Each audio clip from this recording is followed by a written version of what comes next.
بسم اللہ الرحمن الرحیم۔ السلام علیکم ورحمۃ اللہ وبرکاتہ۔ ایک دوست نے سوال کیا کہ رمضان میں دعا کیسے کریں کہ اللہ کی بھرپور رحمتیں اور بخششیں سمیٹ لیں۔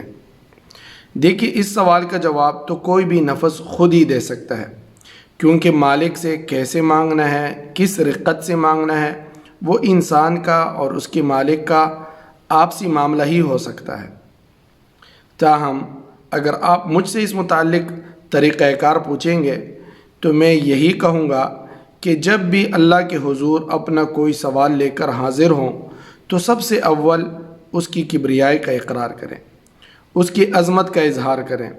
اس کی حمد و ثنا بیان کریں۔ ان چیزوں کے اظہار کے لیے آپ سورہ فاتحہ بھی پڑھ سکتے ہیں، تو آیت الکرسی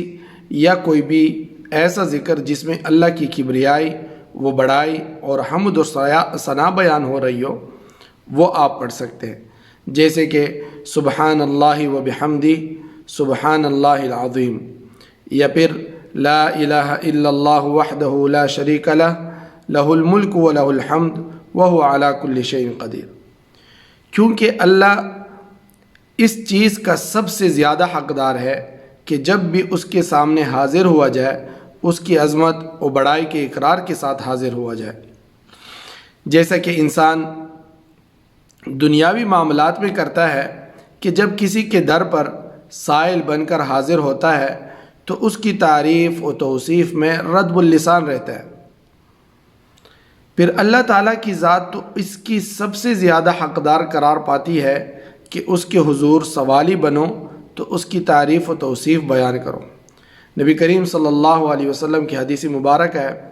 کہ تمہارا ایمان اس وقت تک کامل نہیں ہو سکتا جب تک کہ میں تم کو تمہاری آل و اولاد اور ہر چیز سے زیادہ عزیز نہ ہو جاؤں، او کما قال علیہ الصلوۃ والسلام۔ تو پھر یہ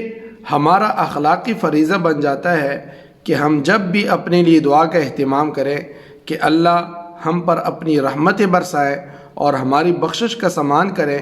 تو سب سے اول ہم کو اپنی جان، مال اور اولاد سے عزیز نبی کریم صلی اللہ علیہ وسلم کے لیے رحمت کی دعا کرنی چاہیے۔ اپنے لیے رحمت مانگنے سے قبل اللہ تعالیٰ سے اس نبی کریم صلی اللہ علیہ وسلم کے لیے رحمت و برکت کی دعا کرنی چاہیے جن کا اس دنیا میں نزول و ورود ہمارے مومن ہونے کا سبب بن سکا۔ تو اپنی دعاؤں میں سب سے مقدم اپنے نبی کریم صلی اللہ علیہ وسلم کے لیے دعا صلاۃ و سلام کو مقدم کیجیے۔ اس کے بعد جو دعا مجھے سب سے زیادہ پسند ہے، جو رمضان اور غیر رمضان ہر مومن کو کم از کم ایک دفعہ صبح اور ایک دفعہ شام میں لازمی اللہ کے حضور کرنی چاہیے، وہ صحیح بخاری کی کتاب الدعوات باب فضل الاستغفار میں مروی ہے، روایت ہے، سید الاستغفار ہے، یعنی بندے یوں کہیں: اللہم انت ربی لا الہ الا انت خلقتنی وانا عبدک وانا علی عہدک ووعدک ما استطعت اعوذ بک من شر ما صنعت ابوء لک بنعمتک علی وابوء لک بذنبی فاغفر لی فانہ لا یغفر الذنوب الا انت، جس کا ترجمہ یوں ہے: اے اللہ، تو میرا رب ہے، تیرے سوا کوئی معبود نہیں، تو نے ہی مجھے پیدا کیا اور تیرا ہی میں بندہ ہوں، اور میں اپنی طاقت کے مطابق تیرے عہد اور وعدے پر قائم ہوں۔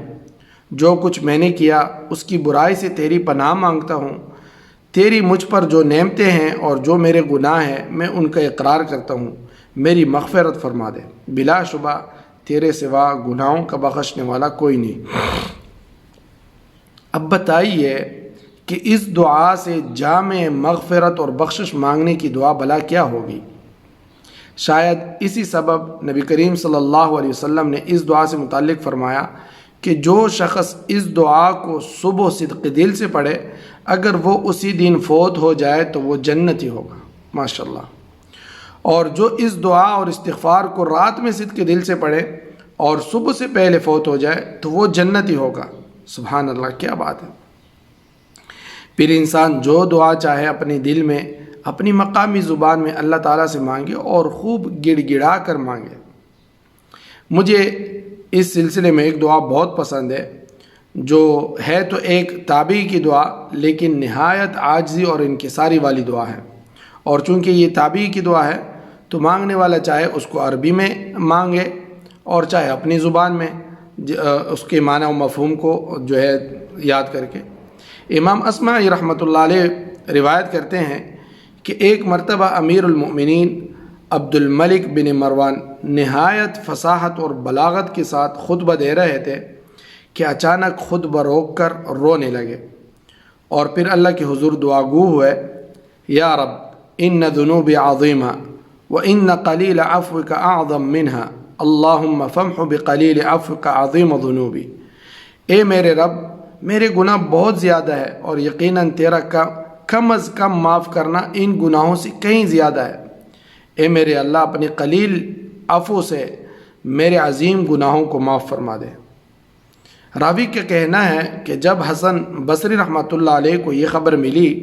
کہ عبد الملک بن مروان نے ایسی دعا مانگی تو وہ رونے لگے اور پھر فرمایا کہ لو کان کلام یکتب بطلاء الذهب لکتب هذا الکلام، یعنی اگر کوئی بات سونے سے لکھنے کی قابل ہوتی تو یہ کلام سونے سے لکھا جانا چاہیے۔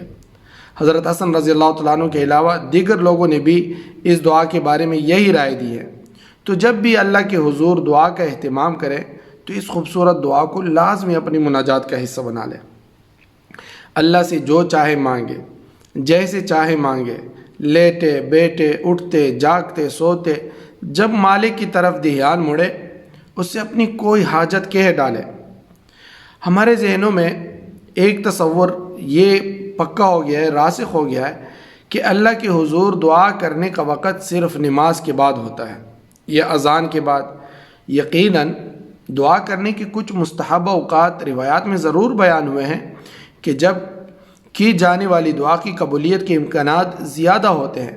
تاہم اللہ کو یہ نہایت پسند ہے کہ اس کا بندہ ہر حال میں اس سے مانگے اور اس کے آگے دعا گو ہو۔ کوشش کرے کہ مالک سے دعا کرتے ہوئے اس کو اس کے صفاتی ناموں سے پکارے۔ اس سے مغفرت طلب کر رہے ہوں تو یا غفار و یا غفور و کہہ کر اس سے دعا مانگے۔ اللہ تعالیٰ سے رزق کی کشادگی مانگے تو اس کو یا رزاق کہہ کر مخاطب کریں۔ اس کے قہر سے پناہ مانگے تو اس کو یا قہار کہہ کر اپنی مناجات اس کے سامنے رکھے۔ اس سے رحم کے طالب ہو اور طلبگار ہو تو الرحمن الرحیم کے الفاظ استعمال کریں۔ غرض جیسی دعا ویسی صفاتی نام اللہ تعالیٰ کے لیے پکارے۔ جب اللہ کے سامنے اپنی دعا مکمل کر لے تو کوشش کرے کہ آخر میں یہ دعا ضرور پڑھے۔ اللہم انی اسألک بأنی اشہد انک انت اللہ لا الہ الا انت الاحد الصمد الذی لم یلد ولم یولد ولم یکن لہ کفوا احد۔ اے اللہ، میں تجھ سے اس لیے مانگتا ہوں کہ میں گواہی دیتا ہوں کہ تو اللہ ہے، تیرے سوا کوئی الہ نہیں، کوئی معبود نہیں، تو اکیلا ہے، بے نیاز ہے، نہ اس نے کسی کو جنا نہ وہ کسی سے جنا گیا، اور اس کی برابری کرنے والا بھی کوئی نہیں۔ یہ دعا ابو داود ابواب الوتر میں باب الدعا میں مروی ہے کہ نبی کریم صلی اللہ علیہ وسلم نے جب ایک شخص کو دیکھا کہ یہ دعا پڑھتے ہوئے سنا تو فرمایا، نبی کریم صلی اللہ علیہ وسلم نے فرمایا لَقَدْ سَأَلْتَ اللَّهَ بِاسْمِ الَّذِي اِذَا سُئِلَ بِهِ أَعْطَى وَإِذَا دُعِيَ بِهِ أَجَابَ، یعنی اس شخص نے اللہ کے اسم اعظم کے وسیلے سے دعا مانگی ہے، اور اسم اعظم کے وسیلے سے جب اللہ سے مانگا جاتا ہے تو وہ عطا فرماتا ہے، جب اس سے دعا کی جاتی ہے تو وہ قبول کرتا ہے، قبول فرماتے ہیں۔ دعا مانگنے کا میرا تو یہی معمول و طریقہ ہے جو آپ کے سامنے گوش گزار کر دیا